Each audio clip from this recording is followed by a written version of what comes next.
Bonjour à toutes et à tous. Je suis le docteur Jean Dubois, médecin gériatre spécialisé dans la santé et le bien-être des seniors, avec plus de 35 ans d'expérience à accompagner les personnes âgées vers une vie épanouie. Aujourd'hui, nous abordons un sujet qui touche le cœur et l'esprit de nombreux seniors, le remariage après 60 ans. Que vous soyez veuf, divorcé ou célibataire depuis longtemps, l'idée de vous remarier peut susciter à la fois de l'excitation et des interrogations. Est-ce vraiment la bonne décision? Comment cela affectera-t-il votre vie, vos finances et vos proches? Le mariage à cet âge diffère profondément de celui de la jeunesse, et certaines réalités, souvent ignorées, peuvent avoir des conséquences importantes si elles ne sont pas anticipées. Dans cet article, nous allons explorer 5 vérités essentielles à connaître avant de vous remarier après 60 ans. Ces vérités couvrent les aspects financiers, familiaux, émotionnels, juridiques et personnels, offrant une feuille de route pour prendre une décision éclairée. Mon objectif n'est pas de vous dissuader, mais de vous armer de connaissances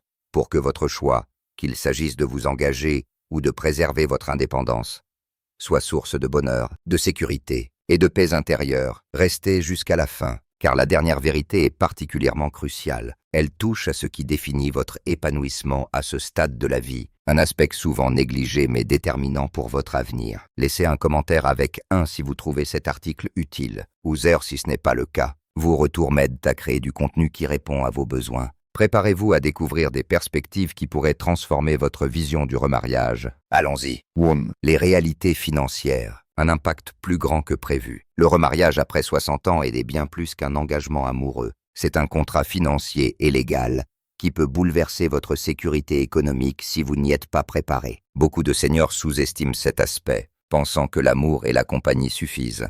Pourtant, un mariage tardif peut affecter vos épargnes retraite, vos pensions, vos droits à des prestations sociales, et même l'héritage destiné à vos enfants ou petits-enfants. Une étude de 2022 par l'INSEE montre que 40% des seniors remariés en France rencontrent des complications financières imprévues dans les 5 ans suivant leur union. Les pièges financiers courants. Pensions de réversion. Si vous recevez une pension basée sur le décès d'un ex-conjoint par exemple, une pension de réversion de la sécurité sociale ou d'un régime complémentaire, celle-ci peut être réduite ou supprimée après un remariage. Cela peut représenter une perte de plusieurs centaines d'euros par mois, un choc pour ceux qui dépendent de ce revenu. Par exemple, en France, la pension de réversion du régime général est suspendue en cas de remariage, sauf exception spécifique. Dettes actifs. En vous mariant, vous fusionnez, au moins partiellement, votre situation financière avec celle de votre conjoint. Les dettes de votre partenaire crédit prêt pourraient devenir votre responsabilité selon le régime matrimonial choisi. De même,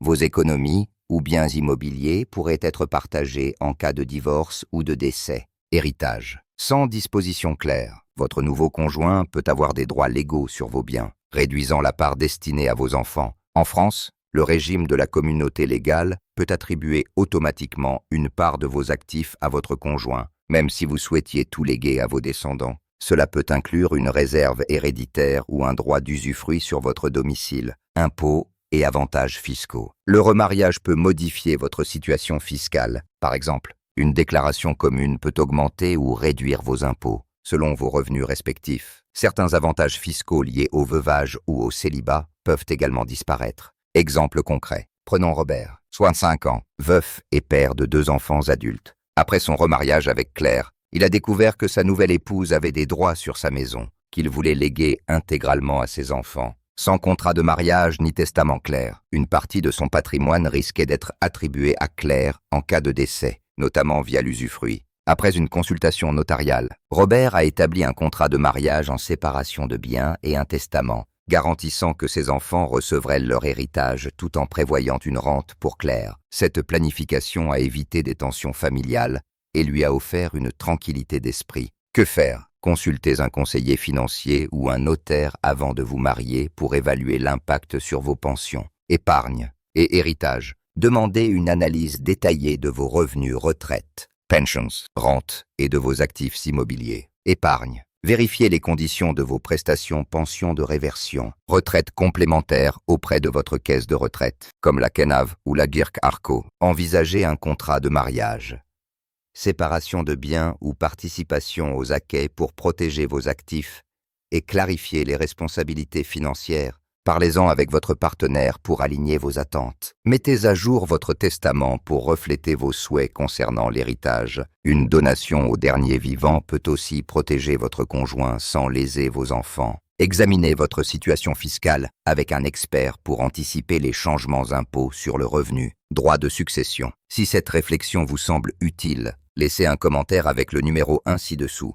Taux. La dynamique familiale. Naviguer dans des relations complexes. Se remarier après 60 ans ne concerne pas seulement vous et votre partenaire, c'est une fusion de deux histoires familiales, avec des enfants, petits-enfants et des décennies de tradition. Cette dynamique peut être une source de joie, mais aussi de tensions inattendues, si elle n'est pas gérée avec soin. Une enquête de 2023 par l'IFOP révèle que 35% des seniors remariés en France signalent des conflits familiaux liés à leur nouvelle union, souvent en raison de malentendus ou de craintes sur l'héritage. Les défis familiaux. Réaction des enfants adultes. Même s'ils souhaitent votre bonheur, vos enfants peuvent ressentir de la loyauté envers un parent décédé, craindre une perte financière ou s'inquiéter pour votre bien-être. Certains accueillent le nouveau conjoint chaleureusement, tandis que d'autres expriment du ressentiment ou de la méfiance. Ces émotions sont souvent amplifiées si le remariage suit rapidement un deuil ou un divorce. Petits-enfants. Si vous jouez un rôle central dans leur vie garde, activité, l'arrivée d'un nouveau conjoint peut perturber leur perception de la famille. Ils pourraient craindre de perdre votre attention ou se sentir mal à l'aise avec un nouvel aïeul. Famille du conjoint. Les enfants ou petits-enfants de votre partenaire peuvent avoir des attentes différentes visites. Finances. Traditions. Ce qui complique l'harmonisation des deux familles. Par exemple, des divergences sur les fêtes familiales, Noël chez qui, peuvent créer des frictions. Héritage et finances. Les préoccupations sur l'héritage sont fréquentes. Les enfants peuvent craindre que votre nouveau conjoint modifie votre testament ou reçoivent des biens qu'ils considéraient comme leur dû. Ces tensions ne reflètent pas toujours de l'intérêt, mais un désir de préserver le patrimoine familial, surtout si des souvenirs maison familiale, objets sont en jeu. Exemple concret. Suzanne, 68 ans, s'est remariée après 10 ans de célibat. Elle s'attendait à ce que ses enfants partagent sa joie, mais ils ont exprimé des inquiétudes sur l'héritage, notamment la maison familiale et les traditions qui organiseraient les fêtes. Suzanne a organisé une réunion familiale, expliquant ses intentions, un testament notarié, garantissant l'héritage de ses enfants et un engagement à maintenir les traditions. Elle a aussi présenté son conjoint lors d'un dîner informel pour faciliter l'acceptation. Cette transparence a apaisé les tensions et ses enfants ont progressivement accueilli son mari. Que faire? Communiquez ouvertement avec vos enfants et petits-enfants avant le mariage. Expliquez vos motivations compagnie, bonheur, et écoutez leurs préoccupations sans jugement. Une discussion honnête peut désamorcer les malentendus. Impliquez-les dans certaines décisions, comme les traditions familiales ou les événements ex. Invitez le conjoint à un repas de famille pour leur montrer que leur place reste importante. Organisez des rencontres progressives entre les deux familles et déjeuner. Sorties pour favoriser une intégration douce. Encouragez des interactions positives, comme des activités avec les petits-enfants. Clarifiez vos intentions sur l'héritage avec un notaire. Un testament ou une donation peut rassurer vos enfants tout en protégeant votre conjoint. Soyez patient. L'acceptation peut prendre du temps, surtout si le remariage suit un deuil récent. Si cette idée vous semble précieuse, laissez un commentaire avec le numéro 2 ci-dessous. 3. Les attentes émotionnelles. Une nouvelle vision du mariage. Le mariage après 60 ans ne ressemble pas à celui de vos 20 ou 30 ans. À cet âge, les priorités évoluent. Il s'agit moins de construire un avenir, élever des enfants, acheter une maison que de trouver compagnie, soutien émotionnel et un équilibre entre indépendance et intimité. Ces attentes différentes peuvent surprendre si elles ne sont pas clairement définies, entraînant des malentendus ou des déceptions. Une étude de 2021 dans Journal of Marriage and Family montre que les couples seniors remariés sont plus heureux lorsqu'ils alignent leurs attentes dès le départ. Les différences émotionnelles. Indépendance. Après des décennies de vie autonome, vous avez des routines, des loisirs et un mode de vie bien établi. Fusionner ces habitudes avec celles d'un partenaire demande des ajustements. Par exemple, l'un peut préférer des matinées tranquilles à lire, tandis que l'autre aime organiser des sorties sociales. Ces différences, si elles ne sont pas discutées, peuvent créer des frictions, bagages émotionnels. Un divorce ou le décès d'un conjoint laisse des traces. Vous et votre partenaire apportez des expériences passées qui influencent votre façon d'aimer, de communiquer ou de gérer les conflits. Comparer inconsciemment un nouveau conjoint à un ancien peut compliquer la relation, tout comme des blessures émotionnelles non résolues.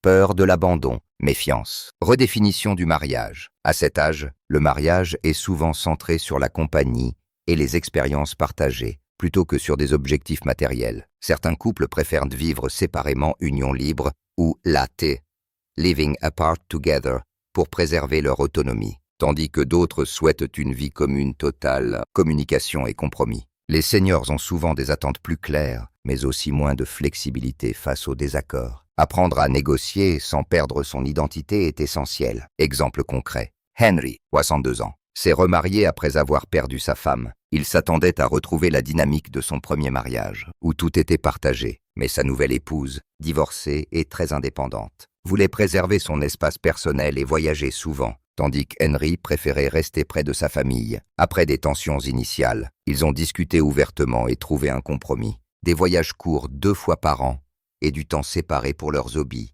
Cette communication a renforcé leur relation, leur permettant de respecter leurs différences. Que faire? Clarifiez vos attentes. Discutez avec votre partenaire de ce que le mariage signifie pour vous. Voulez-vous partager une maison? Combien de temps ensemble versus séparément? Quelles sont vos priorités voyage, famille, tranquillité? Une liste écrite peut aider à structurer la conversation. Soyez patient face aux différences émotionnelles. Apprenez à connaître les expériences passées de votre partenaire sans jugement. Parlez de vos blessures deuil. Divorce pour éviter qu'elles n'influencent négativement la relation. Entraînez une communication ouverte pour éviter les malentendus. Utilisez des phrases comme « je ressens »,« oh, j'aimerais » pour exprimer vos besoins sans accuser. Envisagez une thérapie de couple préventive pour aborder ces questions. Surtout si vous ou votre partenaire avez des expériences douloureuses, explorez des modèles alternatifs, comme le vivre séparément. Si l'indépendance est cruciale pour vous, en France, 15% des couples seniors optent pour le LAT, selon une étude de 2023 par l'INED. Si cette réflexion vous semble pertinente, laissez un commentaire avec le numéro 3 ci-dessous.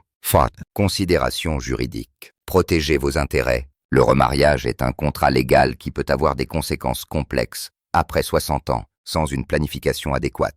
Vous risquez des conflits sur la succession, les décisions médicales ou les finances, surtout si vous avez des enfants ou des actifs importants. Une étude notariale française de 2023 indique que 50% des seniors remariés sans contrat de mariage regrettent de ne pas avoir anticipé les implications juridiques. Les enjeux juridiques. Planification successorale. En France, votre conjoint a des droits automatiques sur une partie de votre patrimoine usufruit ou pleine propriété, selon le régime matrimonial. Par exemple, dans le régime légal de la communauté réduite aux acquêts, votre conjoint peut revendiquer la moitié des biens acquis pendant le mariage, plus un droit d'usufruit sur les autres. Cela peut réduire l'héritage de vos enfants si vous ne prenez pas de disposition testament. Donations, décision médicale. En cas d'incapacité maladie grave, démence, votre conjoint devient souvent le décideur principal pour vos soins, pouvant entrer en conflit avec vos enfants s'ils ont des visions différentes. Une directive anticipée ou un mandat de protection future clarifie vos souhaits et désigne une personne de confiance. Contrat de mariage. Sans contrat, le régime légal s'applique, mêlant certains actifs. Un contrat en séparation de biens protège vos patrimoines respectifs, tandis qu'un contrat en participation aux acquêts offre un compromis, séparation pendant le mariage, partage des gains à la dissolution. Environ 30% des seniors remariés choisissent la séparation de biens, selon le Conseil supérieur du notariat 2023. Dettes. Les dettes contractées par votre conjoint après le mariage peuvent engager vos finances, selon le régime choisi. Par exemple, dans la communauté légale, les dettes communes emprunts, taxes engagées que les deux époux, assurance vie. Certaines polices d'assurance vie désignent automatiquement le conjoint comme bénéficiaire, ce qui peut priver vos enfants d'une part prévue. Vérifiez et mettez à jour les clauses bénéficiaires. Exemple concret. Éléonore, 60 ans, possédait une maison qu'elle voulait léguer à ses enfants. En se remariant, elle a signé un contrat de mariage en séparation de biens avec son fiancé, précisant que sa maison resterait hors du patrimoine commun. Elle a aussi rédigé un testament pour sécuriser l'héritage de ses enfants, tout en prévoyant une rente pour son conjoint via une assurance vie. Cette clarté a rassuré sa famille et lui a permis de se marier sereinement, sans craindre des conflits futurs. Que faire? Consultez un notaire spécialisé en droit de la famille pour établir un contrat de mariage et un plan successoral. Demandez une simulation des droits de succession pour votre conjoint et vos enfants. Rédigez ou mettez à jour votre testament pour refléter vos souhaits. Une donation entre époux ou au dernier vivant peut équilibrer les droits de votre conjoint et de vos enfants. Établissez une directive anticipée, souhaits médicaux ou un mandat de protection future pour vos décisions en cas d'incapacité. Déposez ces documents chez un notaire. Vérifiez les implications légales de votre mariage sur vos pensions, assurances vie et contrats financiers. Mettez à jour les bénéficiaires si nécessaire. Discutez avec votre partenaire des contrats de mariage. Présentez cela comme une protection mutuelle, pas un manque de confiance. Si cette idée vous semble utile, laissez un commentaire avec le numéro 4 ci-dessous. La redéfinition du bonheur. Alignez votre relation avec vos aspirations. Après 60 ans, le bonheur prend une signification différente. Ce n'est plus l'élan de la jeunesse pour bâtir une famille ou une carrière, mais une quête d'épanouissement dans le présent, en équilibre avec vos routines, votre liberté et vos valeurs. Se remarier peut enrichir cette quête, mais seulement si la relation correspond à votre vision actuelle du bonheur. Une étude de 2023 dans Gerontology montre que les seniors remariés sont plus satisfaits lorsqu'ils partagent des objectifs de vie clairs et respectent leur indépendance. Les évolutions du bonheur. Compagnie versus indépendance. Pour certains, le bonheur est de partager chaque instant vie commune. Activité jointe. Pour d'autres, c'est de savourer des moments choisis, tout en préservant des espaces personnels. Hobbies, amis. Certains couples choisissent de vivre séparément l'AT pour éviter les frictions quotidiennes. Une option adoptée par 15% des seniors en couple en France INED. Compatibilité de style de vie. Vos routines matin calmes. Voyager. Loisirs doivent s'aligner avec celles de votre partenaire. Des différences majeures. Par exemple, un partenaire sociable va un casanier ou un voyageur un sédentaire peuvent créer des tensions si elles ne sont pas anticipées. Une étude de 2022 dans Psychology of Aging montre que la compatibilité des routines augmente la satisfaction conjugale de 25% chez les seniors. Épanouissement personnel. L'amour ne suffit pas à combler un sentiment de vide. Si vous n'êtes pas satisfait, seul manque d'activité, solitude profonde. Le mariage ne le résoudra pas. Le bonheur repose d'abord sur votre propre équilibre émotionnel, cultivé par des passions, des amitiés ou du bénévolat. Adaptabilité. À cet âge, les seniors sont moins enclins à faire des compromis majeurs sur leur mode de vie. Trouvez un partenaire qui respecte vos priorités temps avec la famille. Budget est crucial. Exemple concret. Frank, temps, s'est remarié pensant que la compagnie comblerait sa solitude après un veuvage, mais sa femme, très sociable et voyageuse, avait un mode de vie opposé au sien. Plus casanier, elle aimait organiser des dîners, tandis que Frank préférait les soirées lecture. Leurs différences ont créé des frustrations. Frank se sentant parfois envahi. Après des discussions, ils ont adopté un rythme alternant, voyage-course pour elle, et semaine calme à la maison pour lui, respectant leurs préférences respectives. Ce compromis a renforcé leur relation et leur bonheur mutuel. Que faire? Réfléchissez à votre bonheur. Que voulez-vous vraiment? Une vie commune totale, une relation part-time ou une union libre? Quelles routines sont non négociables? Matinée tranquille. Voyages annuels. Faites une liste pour clarifier vos besoins. Discutez des styles de vie. Parlez de vos préférences quotidiennes, socialité. Voyagez. Financez pour vérifier votre compatibilité. Posez des questions concrètes. Comment vois-tu nos week-ends? Aimes-tu recevoir souvent? Cultivez votre épanouissement. Engagez-vous dans des activités qui vous rendent heureux, indépendamment de votre partenaire loisir. Bénévolat. Clubs. Cela renforce votre équilibre émotionnel et réduit la pression sur la relation. Envisagez des modèles alternatifs, vivre séparément, une relation sans mariage légal, ou un pacte civil de solidarité, peut mieux convenir à votre bonheur. Le pacte, par exemple, offre une flexibilité juridique sans les obligations du mariage. Soyez honnête avec vous-même. Si la solitude vous pousse à vous marier, explorez d'autres solutions amitié, groupe communautaire, avant de vous engager. Si cette réflexion vous inspire, laissez un commentaire avec le numéro 5 ci-dessous. Réflexion finale. Décidez en conscience. Se remarier après 60 ans peut être une source de joie immense, mais c'est une décision qui demande une préparation approfondie. Les finances, la dynamique familiale, les attentes émotionnelles, les considérations juridiques et votre propre définition du bonheur sont des piliers à examiner avec soin.